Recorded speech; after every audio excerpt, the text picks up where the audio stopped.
Hello, welcome to the third installment of our 241 leadership training. So I had a coworker ask me, and let me stop by saying I do realize I'm wearing pink headphones right now, and feel free to leave your comments below to make fun of me. That's that's fine. I lost my other ones. But anyway, today we're going to talk about communication. And the reason we're going to talk about communication today is I had a coworker approach me and say, they felt that it was important to do one on communication, that's something that they felt we can improve upon. And I think a lot of you will find that as a common theme when you're asking for feedback from your team on things that we can do better. I know about 9 times out of 10 when I see comments about what can we do better, communication is usually at the core of that, and communication is one of the core principles of good leadership. You want to be a better leader, usually you can work on your communication skills. So, why is communication important in business? Well, it can cost the business a significant amount of money. An independent study showed that a large organization such as ours is at risk of losing $64 million just due to poor communication. Also, not just the money piece, but us as leaders, we have to motivate, we have to inspire change, we have to guide our team towards specific goals.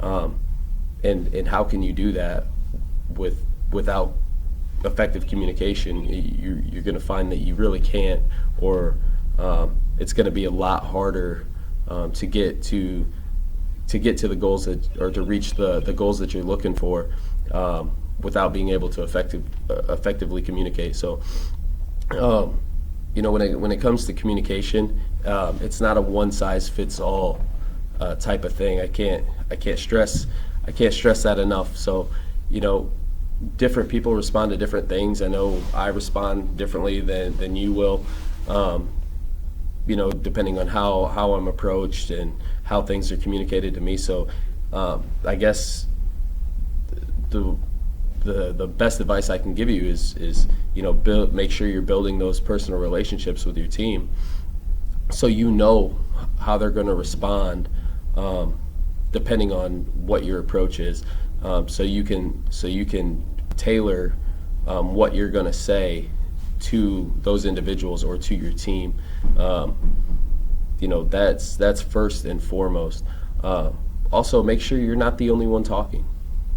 That's something I think that gets misconstrued in leadership quite often, is that I'm here to lay everything out for you, and you just sit back and listen, and then when it's done, okay, ready, break, and everybody just goes out and executes exactly what you just said. That's usually not the case. So whenever you are addressing your team, make sure that, or even individuals, make sure you're asking questions. Make sure you're giving breaks or pauses in what you're saying to give them the opportunity to ask questions. Clarity is a big part of effective communication. A lot of times you may think that you're giving them the full rundown, and you might be missing something, or maybe something's being misinterpreted, and you're only going to know that by letting them ask questions. So make sure you're asking open-ended questions, just very simply, like, hey, did everybody understand what I just said? And maybe everybody did, but maybe everybody didn't, and they're going to have that opportunity then to ask questions and seek that clarity. So that's going to be very important. But again, don't make sure you're not the only one talking. You want at least some confirmation that people understood what you were saying, that they understand not only just the basics, but that they understand the details of what you're trying to accomplish. So, and then you want to be as transparent as possible. More information is always better than less. I don't think you'll find anybody that disagrees with that. And far too often as leaders, we don't spend the time and for whatever reason, I don't think there's any malice there or whatever.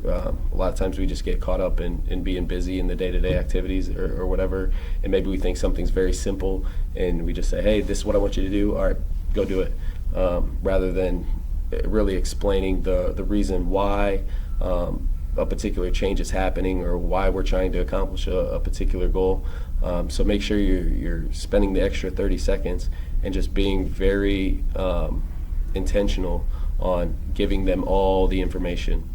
If whether you think that they need it or not is irrelevant. There's a lot of people in every organization that they want to feel as much a part of the business as you and I are. You know, they want to understand, and they want to be able to put their input in on certain things, and that's awesome. That's what we're looking for. We're not looking for people that just come and punch a clock every day. You know, we want people that are actively engaged in our business, and the way that we do that is by letting them be engaged in our business and by giving them information, you know, that we have. Now, there's always going to be certain things that they're not privy to, and we're not gonna lay those things out. But if there's information that there's no danger in them knowing about, then give it to them. You know, they want that. And then also empathy. You know, what does empathy mean? It means, you know, caring for somebody else's feelings. It means putting yourself in their shoes. There was a study that shows 96% of employees think that empathy is a key skill that a leader needs to have, and 92% involved in that same study said that they felt that was undervalued through their leadership. So that just goes to show there is a lot of room to gain trust with our people by being more empathetic. You know, making sure let's just say that somebody has called off the day prior. You know, obviously we want our people here, and it's detrimental to what we're trying to accomplish when people don't show up. But maybe there was a really good reason there, and you have an awesome opportunity when that happens to gain some trust and to show some empathy when you approach that team member and say, hey, you know, I noticed you weren't here yesterday. Is there anything that you need help with, or anything that you want to talk about? Just doing that right there will speak volumes to how you care about your team, you know, versus saying, hey, you missed yesterday, I'm writing you up, here's your write-up, I need you here. Like, you know, they might have had a really legitimate reason. Maybe somebody in their family passed away, you know, maybe one of their kids was sick, you don't know. So if you want to be able to gain their trust, you know, make sure you're going the extra mile with them, and making sure that you really understand who they are as an individual. You know, a lot of things that we're going to talk about in these leadership classes all will stem back to personal relationships, and you'll find, you know, when you have your team's trust and respect, they're going to run through walls for you. They're going to run through walls for you when you're approachable, and they know they can come to you and they can ask questions, and you know, you don't have that barrier between leadership and the folks on the floor. It's gonna change the whole dynamic of what we're doing. So, you know, spend the time, you know, answer the questions, ask the questions, and you're gonna find a whole different outlook from your team towards you, which is very important. I mean, it is very important. What they think of you matters, without a doubt. What they think of you matters, and you know, it relates to servant leadership. You know, when I think about my role, I work for everybody on my team. They don't work for me. You know, I work for them, and I owe them explanations to things. I owe them, you know, that empathy that we talk about. That's my responsibility. So I don't take that very lightly. and I suggest you don't either. If you truly want to be a good leader and not a manager or not a boss, because those are different things. So yeah, and then lastly, let's talk about body language. All right, so body language will tell more than anything that you're gonna say. Any of the words that you're gonna say, your body language is gonna really set the tone for everything that comes out of your mouth. So, making eye contact, that's critical. Showing smiles, that's important. Making sure that your arms aren't crossed like this. Does it seem like I'm very happy or I'm trying to, give you good news? No, it doesn't. So, making sure you keep your arms uncrossed, making sure that you're making that eye contact. That's important. That's equally, if not more important than what you're actually going to say. So, making sure that you're controlling the tone of your voice, and the cadence of your voice, that you're not, speaking really fast and getting people really overwhelmed. You don't want to do that. Slow your words down a little bit, lower your tone a little bit. Keep your shoulders open. That's all important when trying to get people to receive what you're going to say.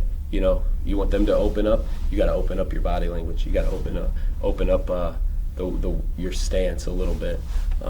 So very, very important. Can't stress that enough either. Be aware, be self-aware of what you're doing, how you sound. Ask for feedback from your team. When you get done, addressing your team in a meeting or something, pull somebody off to the side, maybe somebody that you've built one of those good relationships with, and say, hey, how do you think that was received? Like, did I sound aggressive, or, did I sound like, however, just make sure you're asking for that feedback. That is critical.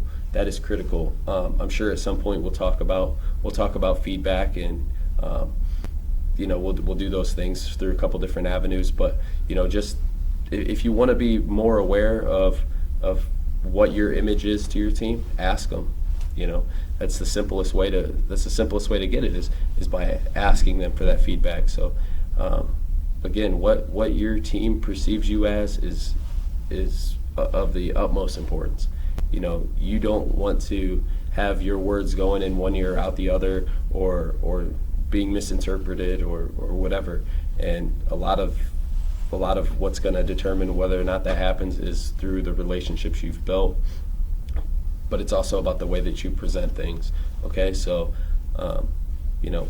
that's all I really have for you guys today. I hope you find that these videos are beneficial. Share them with whoever. Everybody's welcome to grow. That does nothing but helps us as leaders if we can build other good leaders. So until next time, go ahead and feel free to make fun of my pink headphones if you want. But right on, guys. Until next time.